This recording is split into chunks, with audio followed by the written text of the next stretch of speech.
Hello ಗೆಳೆಯರೆ, ತಮ್ಮೆಲ್ಲರಿಗೂ ಲಾ excellence IAS ಪ್ರಸ್ತುತಪಡಿಸುವ ಆರ್ಥಿಕ ಸಮೀಕ್ಷೆ 2019-20 ಈ ಕಾರ್ಯಕ್ರಮಕ್ಕೆ ಸ್ವಾಗತ.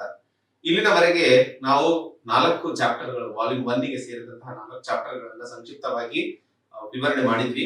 ಇವತ್ತು 5ನೇ ಚಾಪ್ಟರ್ ಆದಂತಹ creating jobs and growth by specialising to exports in network products ಅನ್ನೋ ಒಂದು ಹೆಡಿಂಗ್ ನಲ್ಲಿ ಈ ಚಾಪ್ಟರ್ ಅನ್ನು ನಾವು ಓದಲಿದ್ದೇವೆ. ಸೊ ಈ ಚಾಪ್ಟರ್ನ ಮುಖ್ಯ ಉದ್ದೇಶ ಉದ್ಯೋಗ ಅವಕಾಶಗಳನ್ನ ಹೇಗೆ ಸೃಷ್ಟಿಸೋದು, ಹಾಗೆ ನೆಟ್ವರ್ಕ್ ಪ್ರಾಡಕ್ಟ್ಸ್ ನಲ್ಲಿ ಆಗುವಂತಹ ರಫ್ತಿನಿಂದಾಗಿ ಅಥವಾ ಆ ರಫ್ತಿನ ಮೇಲೆ ಹೆಚ್ಚಿನ ಸ್ಪೆಷಲೈಸೇಷನ್ ಅಥವಾ ಫೋಕಸ್ ಕೊಡೋದ್ರಿಂದ ಯಾವ ರೀತಿಯಲ್ಲಿ ಭಾರತದ ಆರ್ಥಿಕ ವ್ಯವಸ್ಥೆಯಲ್ಲಿ ಸಹಾಯವಾಗಲಿದೆ, ಹಾಗೂ ನಾವು ಕಂಡಂತಹ $5 ಟ್ರಿಲಿಯನ್ ಎಕಾನಮಿನ ಸಾಧಿಸಲು ಹೇಗೆ ನೆಟ್ವರ್ಕ್ ಪ್ರಾಡಕ್ಟ್ಸ್ ನಲ್ಲಿ ಆಗುವಂತಹ ರಫ್ತಿನ ಮೇಲೆ ನಾವು ಹೆಚ್ಚಿನ ಗಮನವನ್ನ ಕೊಡೋದ್ರಿಂದ ಯಾವ ರೀತಿಯಲ್ಲಿ ಉದ್ಯೋಗ ಸೃಷ್ಟಿಸಲು ಟಾರ್ಗೆಟ್ 1 ಹಾಗೂ ಉದ್ಯೋಗ ಸೃಷ್ಟಿಯಿಂದ ಹೇಗೆ ನಾವು $5 ಟ್ರಿಲಿಯನ್ ಎಕಾನಮಿ ಕಡೆಗೆ 2025ರವರೆಗೆ ನಡೆಯುವಂತಹ ಕನಸನ್ನ ಏನು ನೋಡಿದೀವಿ ಅದನ್ನ ಯಾವ ರೀತಿಯಲ್ಲಿ ಸಾಧಿಸಲು ಸಾಧ್ಯವಾಗುತ್ತದೆ ಅನ್ನೋದನ್ನ ಈ ಚಾಪ್ಟರ್ ಓದಲಿದ್ದೇವೆ. ಹಾಗೆ ಪ್ರಪಂಚದ ಗ್ಲೋಬಲ್ ಪ್ಲಾಟ್ಫಾರ್ಮ್ ನಲ್ಲಿ ನೋಡಿದಾಗ ಈಗ ಇರುವಂತಹ ಇಂಟರ್ನ್ಯಾಷನಲ್ ಟ್ರೇಡ್ ಅಂತ ಏನ್ ಕರಿತೀವಿ, ಭಾರತಕ್ಕೆ ಒಂದು ಚೈನಾ ಬೆಳೆದಂತಹ ದಾರಿಯಲ್ಲಿ ನಮಗೆ ಒಂದು ಅವಕಾಶ ಸಿಗಲಿದೆ. ಸೊ ಎಕ್ಸ್ಪೋರ್ಟ್ನಿಂದಾಗಿ ಅಥವಾ ರಫ್ತಿನ ಕ್ಷೇತ್ರದಲ್ಲಿ ರಫ್ತಿನ ವ್ಯಾಪಾರದಲ್ಲಿ ರಫ್ತು ಏನ್ ಮಾತಾಡ್ತೀವಿ, ಸೊ ಎಕ್ಸ್ಪೋರ್ಟಿನ ಮೇಲೆ ಹೆಚ್ಚಿನ ಗಮನ ಕೊಟ್ಟಿದ್ದಲ್ಲಿ ಅದರಲ್ಲೂ ಲೇಬರ್ ಇಂಟೆನ್ಸಿವ್ ಸೆಕ್ಟರ್ ಮೇಲೆ ಹೆಚ್ಚಿನ ಗಮನ ಕೊಡೋದ್ರಿಂದ ಹೆಚ್ಚು ಉದ್ಯೋಗ ಅವಕಾಶಗಳನ್ನ ಸೃಷ್ಟಿ ಮಾಡಲು ಸಾಧ್ಯವಾಗಲಿದೆ ಅಂತ ಎಕನಾಮಿಕ್ ಸರ್ವೆ ಅಥವಾ ಆರ್ಥಿಕ ಸಮೀಕ್ಷೆ ತಿಳಿಸ್ಕೊಡ್ತಾ ಇದೆ. ಅದರ ಜೊತೆಯಲ್ಲಿ ನಾವು ಅರ್ಥ ಮಾಡ್ಕೋಬೇಕಾಗಿರೋದು ನಮ್ಮ ಭಾರತ ದೇಶದಲ್ಲಿ ಇರುವಂತಹ ನಮ್ಮ ಪಾಪ್ಯುಲೇಷನ್ ಅಥವಾ ಡೆಮೋಗ್ರಾಫಿಕ್ ಡಿವಿಡೆಂಡ್ ಅಂತ ಏನ್ ಕರಿತೀವಿ, ಇದರಲ್ಲಿ highest population is youth population. So ಈ ಹೆಚ್ಚಿನ ಯುವಕರನ್ನ ಉದ್ಯೋಗ ಅವಕಾಶಗಳನ್ನು ಸೃಷ್ಟಿಸಲು ಲೇಬರ್ ಇಂಟೆನ್ಸಿವ್ ಇಂಡಸ್ಟ್ರೀಸ್ ಮೇಲೆ ಫೋಕಸ್ ಮಾಡುವ ಅವಶ್ಯಕತೆ ಇದೆ ಅಂತ ಹೇಳಿ ಆರ್ಥಿಕ ಸಮೀಕ್ಷೆಯಲ್ಲಿ ನಾವು ನೋಡ್ತಾ ಇದೀವಿ. ಅದರ ಜೊತೆಯಲ್ಲಿ ಆರ್ಥಿಕ ಸಮೀಕ್ಷೆಯಲ್ಲಿ assemble in India integrated with make in India ಅಂತ ಒಂದು ಟಾಪಿಕ್ ಅನ್ನ ಅಥವಾ ಒಂದು ಸ್ಟೇಟ್ಮೆಂಟ್ ಅನ್ನ ಕೊಡಲಾಗಿದೆ. ನಮಗೆಲ್ಲರಿಗೂ ಗೊತ್ತಿರೋ ಹಾಗೆ ಮೇಕ್ ಇನ್ ಇಂಡಿಯಾ ಸ್ಕೀಮ್ ನಮ್ಮ ಭಾರತ ದೇಶದ ಸ್ವ ಆಧಾರವನ್ನ ಹೆಚ್ಚಿಸಲು ಇನ್ ಟರ್ಮ್ಸ್ ಆಫ್ ಇಂಡಸ್ಟ್ರೀಸ್ ಅಲ್ಲಿ ಮಾಡಿರುವಂತಹ ಒಂದು ಸ್ಕೀಮ್. ಇದರ ಜೊತೆಯಲ್ಲಿ ಅಸೆಂಬಲ್ ಇನ್ ಇಂಡಿಯಾ ಅನ್ನೋ ಒಂದು ಕಾರ್ಯಕ್ರಮವನ್ನ ಏಕೀಕರಣ ಮಾಡಿದ್ದಲ್ಲಿ ಅಥವಾ ಒಗ್ಗೂಡಿಸಿದಲ್ಲಿ ಹೆಚ್ಚಿನ ಲಾಭವನ್ನ ಭಾರತದ ಆರ್ಥಿಕ ವ್ಯವಸ್ಥೆಯಲ್ಲಿ ನಾವು ಕಾಣಲಿದ್ದೇವೆ ಅನ್ನೋದು ಈ ಚಾಪ್ಟರ್ ನಲ್ಲಿ ನಾವು ಮಾತಾಡಲಿದ್ದೇವೆ. ಹಾಗೆ ರಫ್ತಿನ ಮೇಲೆ ಆಗುವಂತಹ ಬೆಳವಣಿಗೆಯಿಂದ ಎಕ್ಸ್ಪೋರ್ಟ್ಸ್ ನಲ್ಲಿ ಆಗುವಂತಹ ಪಾಸಿಟಿವ್ ಇಂಪ್ಯಾಕ್ಟ್ಸ್ ಅಂತ ಮಾತಾಡಿದಾಗ ಸರಿಸುಮಾರು 4 ಕೋಟಿ ಜಾಬ್ ಗಳನ್ನ 2025ರವರೆಗೆ ಹಾಗೂ 8 ಕೋಟಿ ಜಾಬ್ ಗಳನ್ನ 2030ರವರೆಗೆ ಸಾಧಿಸಲು ಸಾಧ್ಯವಿದೆ ಅನ್ನೋದು ಪ್ರಿಡಿಕ್ಟ್ ಮಾಡ್ತಾ ಇದೀವಿ ಈ ಎಕನಾಮಿಕ್ ಸರ್ವೆಯಲ್ಲಿ. ಹಾಗೆ ಒಂದು ಎಕನಾಮಿಕ್ ಆಗಿ ಅಥವಾ ನೆಟ್ವರ್ಕ್ ಪ್ರಾಡಕ್ಟ್ಸ್ ಬಗ್ಗೆ ನಾವು ಮಾತಾಡ್ತಿದೀವಿ. ಸೊ ರಫ್ತು ಯಾವ ಕ್ಷೇತ್ರದಲ್ಲಿ ಹೆಚ್ಚಾಗಬೇಕಾಗಿದೆ ಅಂತ ಮಾತಾಡಿದಾಗ ನಾವು ಅರ್ಥ ಮಾಡ್ಕೋಬೇಕಾಗಿರೋದು ನೆಟ್ವರ್ಕ್ ಪ್ರಾಡಕ್ಟ್ಸ್ ಅನ್ನೋದ್ರ ಬಗ್ಗೆ. ಸೊ ನೆಟ್ವರ್ಕ್ ಪ್ರಾಡಕ್ಟ್ಸ್ ಅನ್ನೋದು ವರ್ಲ್ಡ್ ಮಾರ್ಕೆಟ್ ಶೇರ್ ಸರಿಸುಮಾರು $7 ಟ್ರಿಲಿಯನ್ ಆಗಲಿದೆ 2025ರವರೆಗೆ.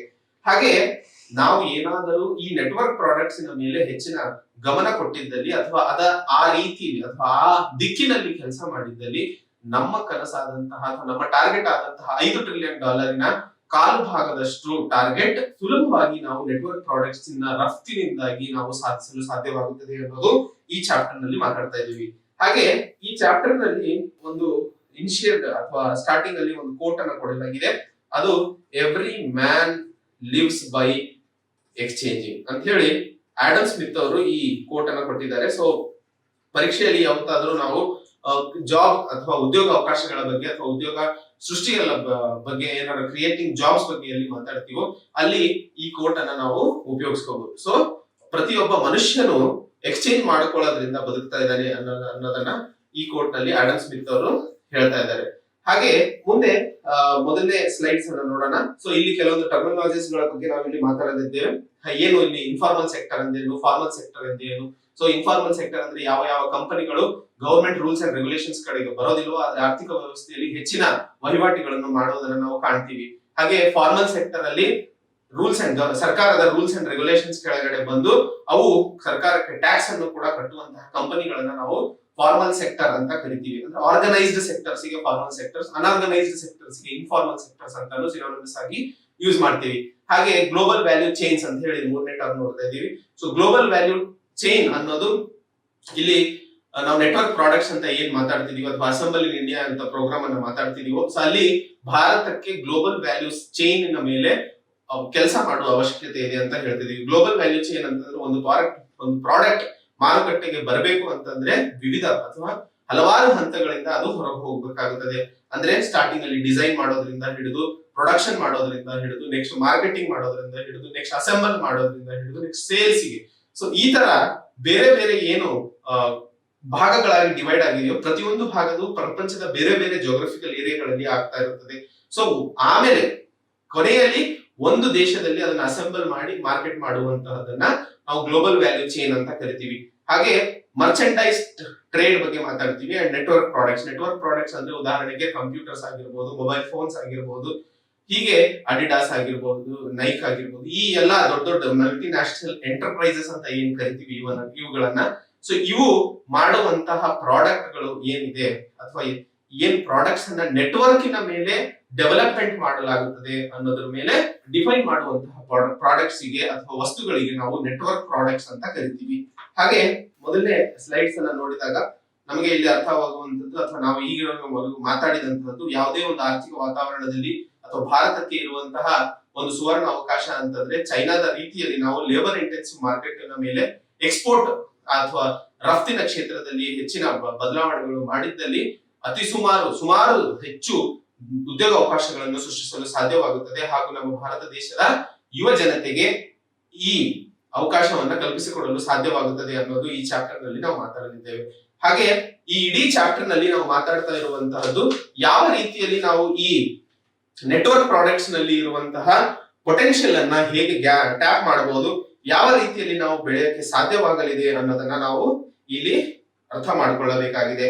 ಹಾಗೆ ನಾ ಹೇಳಿದಾಗ 2001ರಿಂದ 2006ರವರೆಗೆ ನಾವು ವಿಶ್ಲೇಷಣೆ ನೋಡಿದಾಗ ಲೇಬರ್ ಇಂಟೆನ್ಸಿವ್ ಎಕ್ಸ್ಪೋರ್ಟ್ ಅಲ್ಲಿ ಆದದ್ದು ಚೈನಾಗೆ ಸರಿಸುಮಾರು 70 ಮಿಲಿಯನ್ ಜಾಬ್ಸ್ ಗಳನ್ನ ಸೃಷ್ಟಿ ಮಾಡಲು ಸಾಧ್ಯವಾಯಿತು.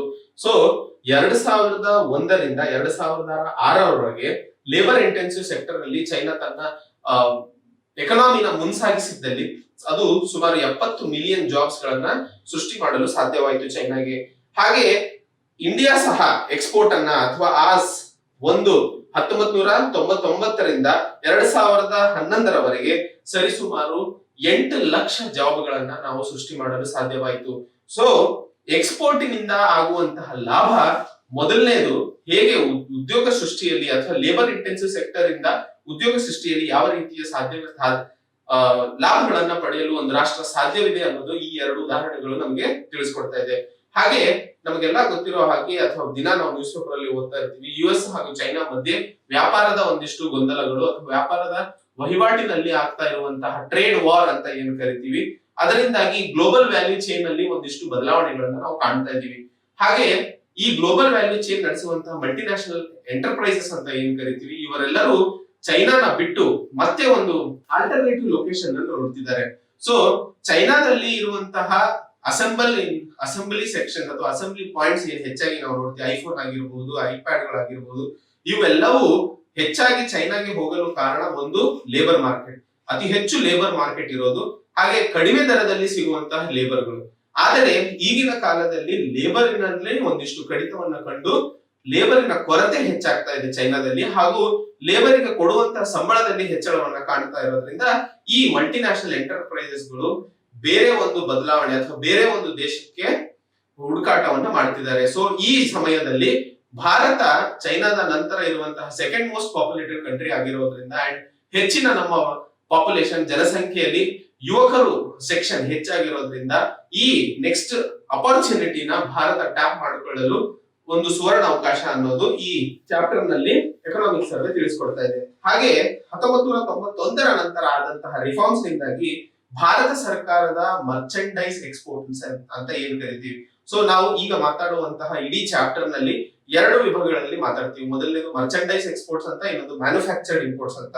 ಮರ್ಚೆಂಡೈಸ್ ಎಕ್ಸ್ಪೋರ್ಟ್ಸ್ ಅಂತಂದ್ರೆ ಟ್ಯಾಂಜಿಬಲ್ ಗೂಡ್ಸ್ ಅಂತ ಏನ್ ಮಾತಾಡ್ತೀವಿ, ಪ್ರೈಮರಿ ಸೆಕ್ಟರ್ ಹಾಗೂ ಸೆಕೆಂಡರಿ ಸೆಕ್ಟರ್ ಅಲ್ಲಿ ಇರುವಂತಹ ಹೆಚ್ಚಿನ ಗೂಡ್ಸ್ ಗಳಿಗೆ ನಾವು ಮರ್ಚೆಂಡೈಸ್ ಗೂಡ್ಸ್ ಅಂತ ಕರಿತೀವಿ. ಹಾಗೂ ಮ್ಯಾನುಫ್ಯಾಕ್ಚರ್ ಸೆಕ್ಟರ್ಸ್ ಅಂತಂದ್ರೆ ಇಂಡಸ್ಟ್ರೀಸ್ ಗಳಿಂದ ನಾವೇನ್ ನೋಡ್ತೀವಿ ಅದನ್ನ ಮ್ಯಾನುಫ್ಯಾಕ್ಚರ್ಡ್ ಗೂಡ್ಸ್ ಅಲ್ಲಿ ನೋಡ್ತೀವಿ. ಹಾಗಾದ್ರೆ 1991ರ ಲಿಬರಲೈಸೇಷನ್ ನಂತರ ಭಾರತದ ಒಟ್ಟು ಪಾಲು ಮರ್ಚೆಂಡೈಸ್ ಕ್ಷೇತ್ರದಲ್ಲಿ ಅಥವಾ ಮರ್ಚೆಂಡೈಸ್ ರಫ್ತಿನಲ್ಲಿ ಸರಿಸುಮಾರು 13.2% ಬೆಳವಣಿಗೆಯನ್ನ ಪ್ರತಿ ವರ್ಷ ಕಾಣ್ತಾ ಇದೀವಿ. ಹಾಗೆ ಪ್ರಪಂಚದ ರಫ್ತಿನಲ್ಲಿ ವರ್ಲ್ಡ್ ಎಕ್ಸ್ಪೋರ್ಟ್ಸ್ ನಲ್ಲಿ ಅಥವಾ ಪ್ರಪಂಚದ ರಫ್ತಿನಲ್ಲಿ ಭಾರತದ ಶೇರ್ ಎಷ್ಟು ಅಂತ ನೋಡಿದಾಗ ಅದು 0.6% 1991ರಲ್ಲಿ ಆಗಿತ್ತು. ಅದು ಬೆಳೆದು ಇವಾಗ 1.7%ಕ್ಕೆ ನಿಂತಿದೆ. ಇಷ್ಟಾದರೂ ಸಹ ಭಾರತದ ಒಟ್ಟು ಶೇರ್ ಪ್ರಪಂಚದಲ್ಲಿ ನೋಡಿದಾಗ ಅಥವಾ ಪ್ರಪಂಚದ ರಫ್ತಿನಲ್ಲಿ ನೋಡಿದಾಗ ನಾವು ತುಂಬಾ ಹಿಂದೆ ಉಳಿದುಕೊಂಡಿದೀವಿ. ಚೈನಾದ ನೋಡಿದ್ರೆ ಪ್ರಪಂಚದ ಒಟ್ಟು ರಫ್ತಿನಲ್ಲಿ 12.8% ಶೇರ್ ಹೋಲ್ಡರ್ ಚೈನಾದಾಗಿದೆ. ಸೊ ಚೈನಾ ಕಂಪೇರ್ ಮಾಡಿದ್ರೆ ನಾವು ತುಂಬಾ ಅಂದ್ರೆ ಕಡಿತದಲ್ಲಿ ಅಥವಾ ತುಂಬಾ ಕಡಿಮೆ ಕ್ಷೇತ್ರದಲ್ಲಿ ನಾವು ಉಳ್ಕೊಂಡಿದೀವಿ. ಅದಕ್ಕೋಸ್ಕರ ನಾವು ಹೀಗೆ ಮಾಡಬೇಕಾಗಿರುವಂತಹದ್ದು ಎಕ್ಸ್ಪೋರ್ಟಿನ ಕಡೆಗೆ ಅಥವಾ ನೆಟ್ವರ್ಕ್ ಪ್ರಾಡಕ್ಟ್ಸ್ ಮೇಲೆ ವರ್ಕ್ ಮಾಡುವ ಸಾಧ್ಯತೆಗಳು ಅಥವಾ ಅವಶ್ಯಕತೆ ಇದೆ ಅಂತ ಹೇಳಿ ನೋಡಲಿದ್ದೇವೆ. ಹಾಗೆ ಈ ಇಡೀ ಚಾಪ್ಟರ್ ನಲ್ಲಿ ನಾವು 5 ಪ್ರಶ್ನೆಗಳನ್ನ ನೋಡಲಿದ್ದೇವೆ. ಈ 5 ಪ್ರಶ್ನೆಗಳು ನಮಗೆ UPSC ಆಗಿರ್ಬೋದು ಹಾಗೆ KPSC ಗೆ ಬರೆಯುವಂತಹ ಎಕ್ಸಾಮ್ ಗಳಲ್ಲಿ ಅತ್ಯುನ್ನತ ಉತ್ತರಗಳನ್ನ ಬರೆಯಲು ಸಾಧ್ಯವಾಗಲಿದೆ.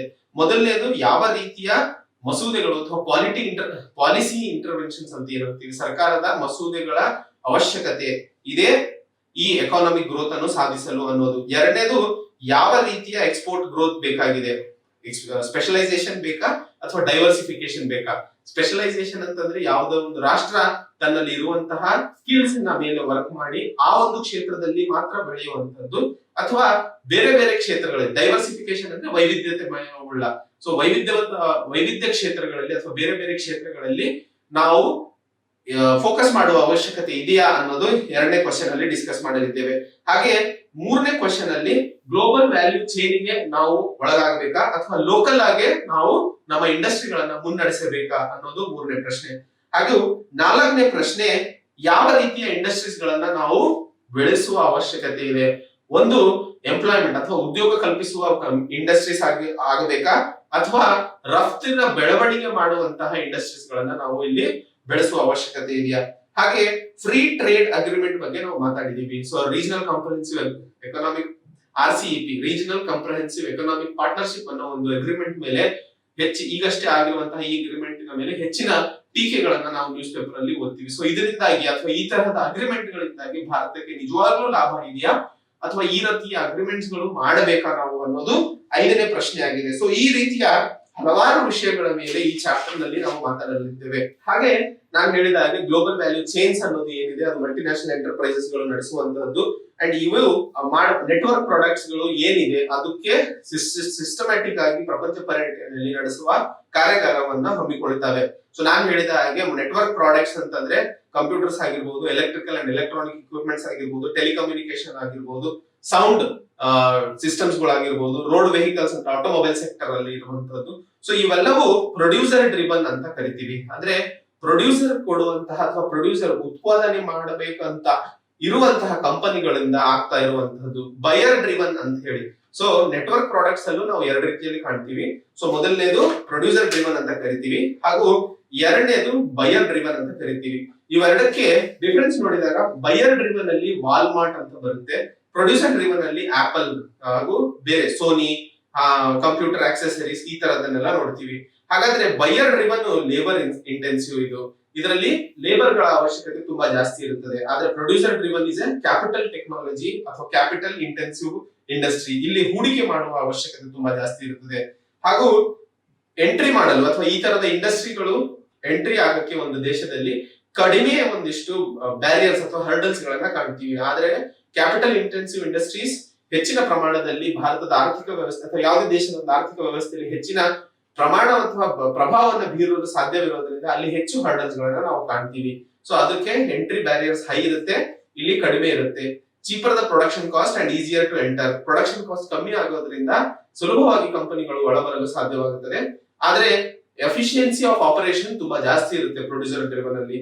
ಸೊ ಬಯರ್ ಡ್ರಿವನ್ ಅಲ್ಲಿ ಲೋ ಸ್ಕಿಲ್ಡ್ ಲೇಬರ್ ಆದ್ರೂ ಸರಿ ಸಾಕಾಗುತ್ತೆ, ಆದ್ರೆ ಪ್ರೊಡ್ಯೂಸರ್ ಡ್ರಿವನ್ ಅಲ್ಲಿ ಹೈ ಸ್ಕಿಲ್ಡ್ ಲೇಬರ್ ಬೇಕಾಗುತ್ತದೆ ಅನ್ನೋದು ಈ ಎರಡು ಡಿಫರೆನ್ಸ್ ಗಳಿಂದಾಗಿ ನೆಟ್ವರ್ಕ್ ಪ್ರಾಡಕ್ಟ್ಸ್ ಅನ್ನ ನಾವು ಡಿಫೈನ್ ಮಾಡ್ಕೋಬಹುದು.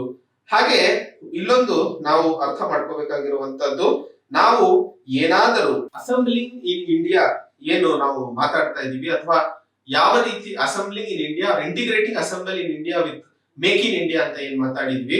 ಸೊ ಇದರಿಂದಾಗಿ ಭಾರತಕ್ಕೆ ಏನು ಲಾಭ ಆಗಲಿದೆ ಅನ್ನೋದ್ರ ಬಗ್ಗೆ ಮಾತಾಡಿದಾಗ, ಚೈನಾ ಮೊದಲಿಗೆ ಅಸೆಂಬಲ್ ಇನ್ ಇಂಡಸ್ಟ್ರೀಸ್ಗೆ ಒಳಗಾದಾಗ ಅದರಿಂದ ಆದಂತಹ ಲಾಭದಿಂದ ಅಥವಾ ಅದಕ್ಕೆ ಆದಂತಹ ಬೆಳವಣಿಗೆಯಿಂದ ಸರಿಸುಮಾರು ಲಾಭಗಳನ್ನ ಏನಾದ್ರೂ ಭಾರತಕ್ಕೆ ಬಂದಿದ್ದಲ್ಲಿ ನಾವು 3.5% ಎಕ್ಸ್ಪೋರ್ಟ್ ಶೇರ್ ಅನ್ನ ಹೆಚ್ಚಿಸಲು ಸಾಧ್ಯವಾಗುತ್ತದೆ 2025ರವರೆಗೆ.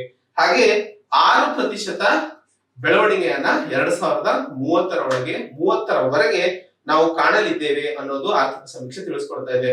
ಸೊ ಈ ಬೆಳವಣಿಗೆ ನಾವು ಕಂಡಲ್ಲಿ ನಮಗೆ 2025ರವರೆಗೆ 3.5% ರಫ್ತಿನ ಶೇರ್ ನಲ್ಲಿ ನಾವು ಬೆಳವಣಿಗೆ ಆದಲ್ಲಿ 4 ಕೋಟಿ ಉದ್ಯೋಗಾವಕಾಶಗಳನ್ನ ಸೃಷ್ಟಿಸಲು ಸಾಧ್ಯವಾಗುತ್ತದೆ. ಅದೇ 2030ರವರೆಗೆ 6% ಎಕ್ಸ್ಪೋರ್ಟ್ ಶೇರ್ ನಲ್ಲಿ ನಾವು ಬೆಳೆದಲ್ಲಿ ನಮಗೆ 8 ಕೋಟಿ ಜಾಬ್ ಸೃಷ್ಟಿಸಲು ಸಾಧ್ಯವಾಗುತ್ತದೆ. ಇವೆರಡೂ ಆದದ್ದರಿಂದ ಅಥವಾ 2025ರವರೆಗೆ ನಾವು $248 ಬಿಲಿಯನ್ ಸಂಪತ್ತನ್ನ ಸೃಷ್ಟಿ ಮಾಡಲು ಸಾಧ್ಯವಾಗಲಿದೆ. ಇದು ಸರಿಸುಮಾರು $5 ಟ್ರಿಲಿಯನ್ ಕಾಲ್ ಭಾಗ 1/4 ಟಾರ್ಗೆಟ್ ಅನ್ನ ಸುಲಭವಾಗಿ ರೀಚ್ ಮಾಡಲು ಸಹಕಾರಿಯಾಗಲಿದೆ ಅನ್ನೋದು ಇಲ್ಲಿ ಅರ್ಥ ಮಾಡ್ಕೋಬೇಕಾಗಿದೆ. ಹಾಗಾದ್ರೆ ಚೈನಾ ಹೆಚ್ಚು ಸಾಧನೆ ಅಥವಾ ಎಕ್ಸ್ಪೋರ್ಟ್ ಕ್ಷೇತ್ರದಲ್ಲಿ ಏನು ಮಾತಾಡಿದ್ವಿ 12.8% ಬೆಳವಣಿಗೆಯನ್ನ ಏನು ಕಾಣ್ತಾ ಇದೀವಿ ವರ್ಲ್ಡ್ ಮಾರ್ಕೆಟಿನ ಶೇರಿನಲ್ಲಿ, ಅದಕ್ಕೆ ಸಾಧ್ಯವಾಗಿದ್ದು ಎಕ್ಸ್ಟೆನ್ಸಿವ್ ಲೇಬರ್ ಇಂಟೆನ್ಸಿವ್ ಮಾರ್ಕೆಟ್ ಅನ್ನ ಸೃಷ್ಟಿಸಿದ್ರಿಂದ. ಸೊ ಲೇಬರ್ ಇಂಟೆನ್ಸಿವ್ ಮಾರ್ಕೆಟ್ ಅನ್ನೋದು ಬೇಸ್ ಅಂಡ್ ಅದನ್ನ ನಾವು ಅರ್ಥ ಮಾಡ್ಕೋಬೇಕಾಗಿದೆ. ಹಾಗೆ ನೆಟ್ವರ್ಕ್ ಪ್ರಾಡಕ್ಟ್ಸ್ ಎಲ್ಲಿ ಗ್ಲೋಬಲ್ ವ್ಯಾಲ್ಯೂ ಚೈನ್ ಬಗ್ಗೆ ಮಾತಾಡ್ತಿದೀವಿ, ಮಲ್ಟಿ ನ್ಯಾಷನಲ್ ಎಂಟರ್ಪ್ರೈಸಸ್ ಬಗ್ಗೆ ಮಾತಾಡ್ತಾ ಇದೀವಿ. ಸೊ ಮೊದಲನೇ ಕ್ಷೇತ್ರದಲ್ಲಿ ಕಾಂಪೋನೆಂಟ್ಸ್ ಅಂಡ್ ಪಾರ್ಟ್ಸ್ ಅನ್ನ ಅಥವಾ ಅದರ ಬಿಡಿ ಬಿಡಿ ಭಾಗಗಳನ್ನ ಫಸ್ಟ್ ಇಂಪೋರ್ಟ್ ಮಾಡ್ಕೊಂಡು ಅದರನ್ನ ಅಸೆಂಬಲ್ ಮಾಡಿ ಅದರಲ್ಲಿ ತನ್ನದೇ ಆದ ಒಂದಿಷ್ಟು ವ್ಯಾಲ್ಯೂ ಅನ್ನ ಅಥವಾ human value, capital value add ಮಾಡಿ ಮಾರೋದ್ರಿಂದ ಆದಂತಹ ಲಾಭದಿಂದ ಚೈನಾ ಇವತ್ತು ಪ್ರಪಂಚದಲ್ಲಿ ಅತಿ ದೊಡ್ಡ ಎಕ್ಸ್ಪೋರ್ಟರ್ ಆಗಲು ಸಾಧ್ಯವಾಗಿದೆ ಅನ್ನೋದು ಆರ್ಥಿಕ ಸಮೀಕ್ಷೆಯಲ್ಲಿ ಅರ್ಥ ಮಾಡ್ಕೋಬೇಕಾಗಿದೆ. ಹಾಗಾದ್ರೆ ಚೈನಾಗೆ ಕಂಪೇರ್ ಮಾಡಿದ್ರೆ ಭಾರತ ರಫ್ತಿನ ಶೇರಿನಲ್ಲಿ ಹಿಂದುಳಿಯಲು ಕಾರಣಗಳೇನು ಅಂತ ನೋಡಿದಾಗ ಇಲ್ಲಿ 3 ಸಬ್ ಹೆಡಿಂಗ್ಸ್ ಗಳಲ್ಲಿ ಓದ್ತೀವಿ. ಒಂದೇನು specification versus diversification. So specification versus diversification ಅಲ್ಲಿ ಯಾವ ರೀತಿಯ ಕ್ರಮಗಳನ್ನ ಭಾರತ ಕೈಗೊಳ್ಳುವ ಅವಶ್ಯಕತೆ ಇದೆ, ಅದು ಇಂಡಸ್ಟ್ರೀಸ್. ನಾನೇನು ಒಂದು ಪ್ರಶ್ನೆ ಮಾತಾಡಿದ್ವಿ, ಭಾರತ ಸ್ಪೆಸಿಫಿಕೇಶನ್ ಅಥವಾ ನಾವು ಇರುವಂತಹ ಸ್ಟ್ರಾಂಗ್ ಏರಿಯಾಸ್ ಅಲ್ಲಿ ವರ್ಕ್ ಮಾಡಿ ಇಂಡಸ್ಟ್ರೀಸ್ ಗಳನ್ನ ಮುಂಸಾಗಿಸ್ಬೇಕಾ ಅಥವಾ ವೈವಿಧ್ಯವಾದ ಇಂಡಸ್ಟ್ರೀಸ್ ಗಳ ಮೇಲೆ ನಾವು ಇಲ್ಲಿ ಹೆಚ್ಚಿನ ಗಮನವನ್ನ ಕೊಡಬೇಕಾ ಅಂತ ಒಂದು ಪ್ರಶ್ನೆಯನ್ನ ನೋಡಿದಾಗ ಅದು ಒಂದು ಕಾರಣವಾಗಿದೆ ನಮ್ಮ ಭಾರತ ದೇಶಕ್ಕೆ ಅಥವಾ ಭಾರತ ಹಾಗೂ ಚೈನಾ ಮಧ್ಯೆ ಇರುವಂತಹ ಗ್ಯಾಪ್ ಅನ್ನ ಏನು ರಫ್ತಿನ ವ್ಯಾಲ್ಯೂ ಅಲ್ಲಿ ನೋಡಿದಾಗ ಏನ್ ಗ್ಯಾಪ್ ಕಾಣ್ತಾ ಇದೀವಿ ಅದಕ್ಕೆ ಇದು ಒಂದು ಕಾರಣವಾಗಿದೆ. ಸೊ ಡೈವರ್ಸಿಫಿಕೇಶನ್ ಅನ್ನೋ ಎಫೆಕ್ಟ್ ನಲ್ಲಿ ನೋಡಿದಾಗ ಅಥವಾ ವೈವಿಧ್ಯವಾಗಿ ಇನ್ವೆಸ್ಟ್ ಮಾಡುವ ವಿಚಾರದಲ್ಲಿ ನೋಡಿದಾಗ ಭಾರತ ಹಾಗೂ ಚೈನಾ ಸರಿಸುಮಾರು ಸಮಾಂತರವಾಗಿದ್ದಾರೆ. ಆದ್ರೆ ಸ್ಪೆಷಲೈಸೇಷನ್ ಎಫೆಕ್ಟ್ ಒಂದು ನಾವು ಇರುವಂತಹ ಸ್ಟ್ರಾಂಗ್ ಏರಿಯಾ ಮೇಲೆ ವರ್ಕ್ ಮಾಡುವಂತಹ ಇಂಡಸ್ಟ್ರೀಸ್ ಗಳ ಮೇಲೆ ನಾವು ಹಿಂದುಳ್ಕೊಂಡಿದೀವಿ. ಅದರಿಂದಾಗಿ ಚೈನಾ ಮಾರ್ಕೆಟ್ ಶೇರ್ ನಲ್ಲಿ ನಮ್ಮಿಂದ ಮುಂದೆ ಸಾಗಿಸಲು ಸಾಧ್ಯವಾಗಿದೆ. ಹಾಗೂ ಇನ್ನೊಂದು ಈ ಸ್ಪೆಷಲೈಸೇಷನ್ ಅಲ್ಲಿ 2 ಭಾಗಗಳು. ಒಂದು ಇಂಡಸ್ಟ್ರಿ, ನೀವು ಯಾವುದೋ ಒಂದು ಕಾರ್ಯಾಗಾರದಲ್ಲಿ ಉತ್ತಮವಾಗಿ ಇದ್ದಾಗ ಅದರಲ್ಲಿ ಇನ್ವೆಸ್ಟ್ ಮಾಡಬೇಕು ಅಂದ್ರೆ 2 ರೀತಿ. ಒಂದು ಕ್ವಾಂಟಿಟಿ ಆಗಿ ಅಥವಾ ಎಷ್ಟು ನಂಬರ್ ಆಫ್ ಪ್ರಾಡಕ್ಟ್ಸ್ ಅನ್ನ ನೀವು ಸೃಷ್ಟಿಪಡಿಸ್ತಿದ್ದೀರಾ, ಹಾಗೆ ಆ ಕ್ವಾಂಟಿಟಿಯ ಪ್ರೈಸ್ ಏನು ಅಂತ ನೋಡಿದಾಗ ಚೈನಾಗೆ ಲಾಭ ಆಗಿದ್ದು ಹೆಚ್ಚಿನ ಕ್ವಾಂಟಿಟಿಯಲ್ಲಿ ಆ ಪ್ರಾಡಕ್ಟ್ಸ್ ಅನ್ನ ಹುಟ್ಟಿಸೋದ್ರಿಂದ ಅಥವಾ ಸೃಷ್ಟಿ ಮಾಡೋದ್ರಿಂದ. ಸೊ ಹೆಚ್ಚು ಕ್ವಾಂಟಿಟಿಯನ್ನ ಸೃಷ್ಟಿ ಮಾಡೋದ್ರಿಂದ ದೇಶದ ಅಥವಾ ಪ್ರಪಂಚದ ಬೇರೆ ಬೇರೆ ಭಾಗಗಳಿಗೆ ಎಕ್ಸ್ಪೋರ್ಟ್ ಅನ್ನ ಶೇರ್ ಅನ್ನ ಅದು ಹೆಚ್ಚಿಸಲು ಸಾಧ್ಯವಾಯಿತು ಅನ್ನೋದನ್ನ ಅರ್ಥ ಮಾಡ್ಕೋಬೇಕು. ಸೊ ಒಟ್ಟಾಗಿ ಎಕನಾಮಿಕ್ ಸರ್ವೆ ಅಥವಾ ಆರ್ಥಿಕ ಸಮೀಕ್ಷೆ ಏನ್ ಹೇಳ್ತಾ ಇದೆ ಅಂದ್ರೆ ಚೈನಾ ಭಾರತಕ್ಕಿನ ಮುನ್ನುಗ್ಗಲು ಸಾಧ್ಯವಾಗಿದ್ದು ಒಂದು ಸ್ಪೆಷಲೈಸೇಷನ್ ಇಂಡಸ್ಟ್ರೀಸ್ ಅಲ್ಲಿ ಇನ್ವೆಸ್ಟ್ ಮಾಡೋದ್ರಿಂದ ಹಾಗೂ ಸ್ಪೆಷಲೈಸೇಷನ್ ಇಂಡಸ್ಟ್ರಿಯಲ್ಲಿ ಸಬ್ ಕ್ಯಾಟಗರಿ ಆಗಿ ನೋಡಿದಾಗ ಅದು ಕ್ವಾಂಟಿಟಿ ಮೇಲೆ ಹೆಚ್ಚಾಗಿ ವರ್ಕ್ ಮಾಡೋದ್ರಿಂದ. ಸೊ ಇಲ್ಲಿ ಒಟ್ಟಾಗಿ ನಾವು ಅರ್ಥ ಮಾಡ್ಕೋಬೇಕಾಗಿರೋದು ಭಾರತ ಸಹ ಒಂದು ಹೆಚ್ಚು ಅಥವಾ ದೊಡ್ಡ ಮೇಜರ್ ಎಕ್ಸ್ಪೋರ್ಟರ್ ಆಗಿ ಹೊರಹೊಮ್ಮಬೇಕು ಅಂತಂದ್ರೆ ನಾವು ಇರುವಂತಹ ಅಥವಾ ನಮಗೆ ಲಾಭ ಇರುವಂತಹ ಒಂದಿಷ್ಟು ಕ್ಷೇತ್ರಗಳನ್ನ ಸ್ಟಡಿ ಮಾಡ್ಕೊಂಡು ಇದ್ರ ಮೇಲೆ ಇನ್ವೆಸ್ಟ್ ಮಾಡಿ ಬೆಳಿಬೇಕಾಗಿರುವಂತಹ ಅವಶ್ಯಕತೆ ಇದೆ ಅನ್ನೋದನ್ನ ಅರ್ಥ ಮಾಡ್ಕೋಬೇಕು. ಹಾಗೂ 2ನೇ ರೀಸನ್ ನೋಡಿದಾಗ ಅಥವಾ 2ನೇ ಕಾರಣ ಯಾಕೆ ಭಾರತ ಚೈನಾಗೆ ಕಂಪೇರ್ ಮಾಡಿದರೆ ರಫ್ತಿನ ಕ್ಷೇತ್ರದಲ್ಲಿ ರಫ್ತಿನ ವಹಿವಾಟುಗಳಲ್ಲಿ ನಾವು ಯಾಕೆ ಹಿಂದೆ ಉಳ್ಕೊಂಡಿವಿ ಅಂತಂದ್ರೆ low level of participation. Global value chain ಅಲ್ಲಿ ನಾವು ಕಡಿಮೆ ಇನ್ವೆಸ್ಟ್ಮೆಂಟ್ ಅಥವಾ ಕಡಿಮೆ ನಾವು ಇನ್ವಾಲ್ವ್ ಆಗದೆ ಇರೋದ್ರಿಂದ. ಸೊ ನಮ್ಮಲ್ಲಿ ಹೆಚ್ಚಿನ ಲೇಬರ್ ಇದೆ, ಯಾಕಂದ್ರೆ ಪ್ರಪಂಚದಲ್ಲೇ 2ನೇ ಅತಿ ಹೆಚ್ಚು ಜನಸಂಖ್ಯೆ ಉಳ್ಳ ರಾಷ್ಟ್ರ ನಮ್ಮ ಭಾರತವಾಗಿದೆ. ಸೊ ಲೇಬರ್ಗೆ ನಮ್ಮ ದೇಶದಲ್ಲಿ ಏನು ಕಡಿಮೆ ಇಲ್ಲ.